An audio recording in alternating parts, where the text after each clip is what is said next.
fact, I can visualize him right now, sitting in a recliner with his Jim Beam and his gator glass with his controller saying, "This ain't no social event." I'm sorry it is, and it's all about you, David. Just running. We're celebrating David, but we can't do that without including Claudia. So there's going to be a lot of stories about David, so I'm going to tell you one about Claudia. When I first heard about David, I couldn't call Claudia, my friend of 62 years, my sister. Finally got the nerve to call her, and I said, "Hey Claude," because that's what I call her, Claude. She said, "Hey Annie Bo," because that's what she calls me. Before I could say a word, she started telling me what a great day she had, how things had just fallen in place, how all her friends were around her, what great peace, sense of peace came over her. And she said, "Everything's going to be all right." Did you see what she was doing? I was calling to comfort her, and she comforted me and made me feel better. So when I grow up, I want to be just like you. I love you.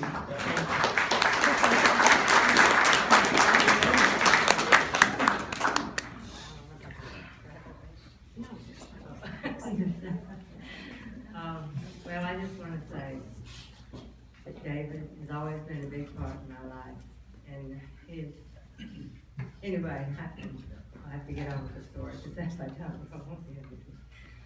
But I want to tell a story about David and Claudia. We have been friends for 54 years, and our families were very close. In fact, our children grew up together from birth. And I remember a story when Claudia and I were both pregnant with our first child, and we lived in the same neighborhood, and of course we went to the same OB/GYN doctors, the same pediatrician, the same hospital, and when it came, and they were due both in the same month. And I remember Claudia went in had Gabby first, and David brought her home, and when he brought her home, we knew I wasn't due for several weeks. I went home that night and went into labor. And of course my husband was out of the state, and so when David heard that I was in the hospital, he came running up there, and he knew that on the board, the maternity board, you could only have a husband or immediate family. So David went up the elevator, got to the floor, and thought, okay, I've got to get past this nurse's So what did he do? He crawled in front of the door, all the way over, and as soon as he got up, one nurse grabbed him and said, "Wait a minute." She said, "Well, weren't you just taking your wife and baby home yesterday?" He said, "Yeah, but I'm here for another one." Ever since then, I've always called David if I needed anything. And you could always depend on David.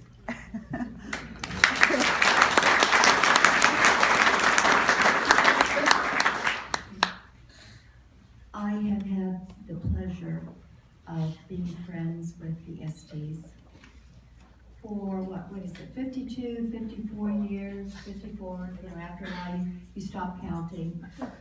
We were all 18 when we met, and of course we look at each other today and say, who are these people? But we're still together. I have two very short stories, and both of my friends have told me that if I go over my time, they are going to pull me off. I have sort of a reputation of talking too much. Anyway, two stories. First story, don't laugh, boys.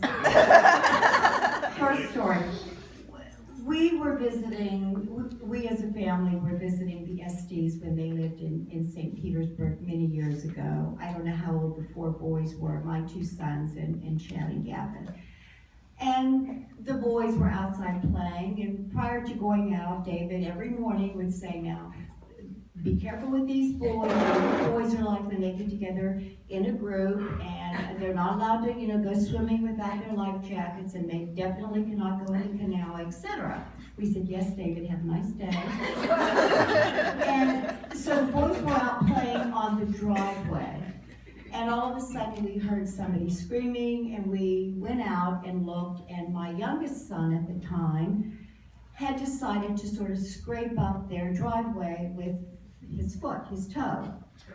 And there was blood everywhere. So we all came in, and Claudia made a phone call. She then proceeded to tell me what to do, and we took care of this medical emergency. And the wrapping was great. Thank you, Claudia. Anyway, David came home from work, and the boys proceeded to tell David what had happened, etc. And David said, well, that's fine, you know, as long as it was a medical emergency and it was taken care of, that's fine, looks great.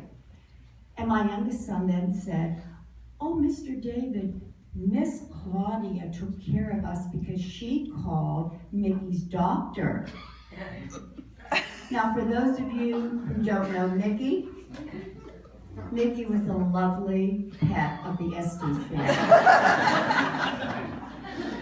And so Claudia had called their vet, and I believe he's here today, if I'm not mistaken. Great advice. Anyway, so at that point, we hear David saying, Claudia, would you come in here for a moment, please? Do I have time for another quick one? Okay.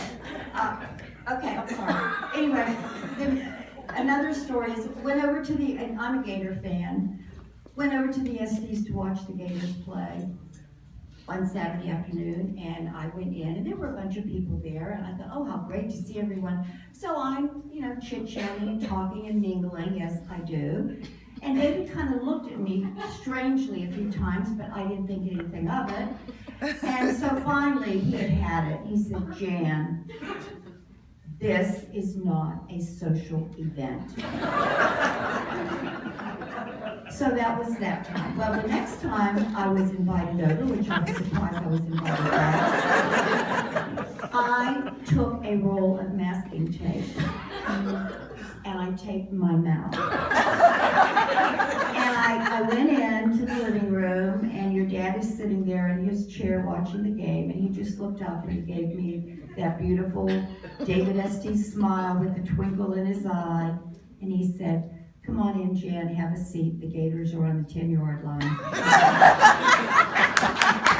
I would also like to thank my son, who talked the boys into giving me an extra minute.